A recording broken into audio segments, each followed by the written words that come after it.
মধুচক্র চালানোর অভিযোগে রানাঘাট পুলিশের জালে ধরা পড়ল এক মহিলা সহ 3 জন। বাড়ি থেকে উদ্ধার হয় আরো 2 মহিলা। আপনাদের বিরুদ্ধে যে অভিযোগ, আপনারা কি করতে ওই কাজ করতেন ওখানে? না, মোটেও না। হ্যাঁ, না, তাহলে পুলিশ ধরলো কেন? ওখানে মেয়েটারা লাগিয়েছে টানা পয়সা, তার জন্যই হয়েছে। যে বাড়ির মালিক সে হচ্ছে টাকা পয়সা পায়, এই নিয়ে মারপিটের সাথে তখন পুলিশ এসছে। আমরা সব এক ঘরে বসে গল্প করছিলাম।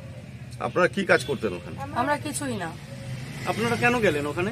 আমি ভাড়া বাড়িতে গেছি, উনি ভাড়া দেবে, আমি ভাড়া বাড়িতে গেছি। সূত্রের খবর, মঙ্গলবার রাতে রানাঘাট পুলিশ গোপন সূত্রে খবর পায় থানাপাড়ার একটি বাড়িতে মধুচক্রর আসর চলছে। আর তারপরই রানাঘাট থানার পেট্রোলিং ভ্যান অভিযান চালিয়ে থানাপাড়া এলাকার একটি বাড়ি থেকে এক মহিলা সহ 3 জনকে গ্রেফতার করে। বাড়ি থেকে উদ্ধার হয় আরো 2 যুবতী। পুলিশের প্রাথমিক অনুমান, বাইরে থেকে বিভিন্ন মহিলাদের নিয়ে এসে মধুচক্রের আসর চালাতেন ওই ধৃত মহিলা।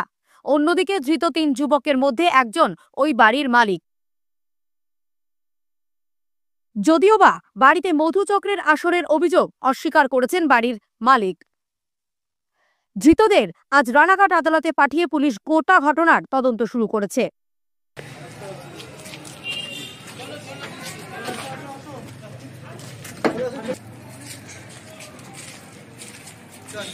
কি ভাড়া দিয়েছিলেন?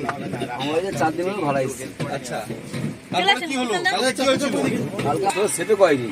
ওদের আপনাকে একটা ইনস্ট্রাকশনের মধ্যে দিয়েছি। এবার আমার ব্যাংকের লোন আছে, হ্যাঁ, ওই ইসলাম আমার দিন দিন সন্তু বলো যে শনি ভাড়া দে, তাহলে ব্যাংকের লোনটা আস্তে শোধ করতে স্টে কর, 90 দিন স্টে আপনাকে করতে দিয়ে দিলাম তো। যারা ভাড়া এসেছিল তারা কি কাজে, মানে কি জন্য এসেছিল? এরা ভাড়া এসে আমি কিন্তু কিছুই করেনি, আমি দেখিনি। এরা একটা ঘরে রয়েছে, হ্যাঁ, এরা সব গল্প হচ্ছে। আমার প্রেশার হাই, আমি ঘরে শুয়েছিলাম ছোটবেলায়। আমি বাড়িওয়ালা?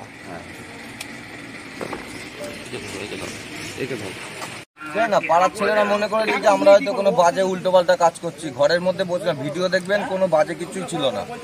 3 জন মিলে ঘরে, 3-4 জন ঘরে বসে এমনি কথা বলছিলাম। সবাই ভাড়া শিফট করেছি। কজন ছিলেন ঘরে? আমরা 4 জন ছিলাম ঘরে।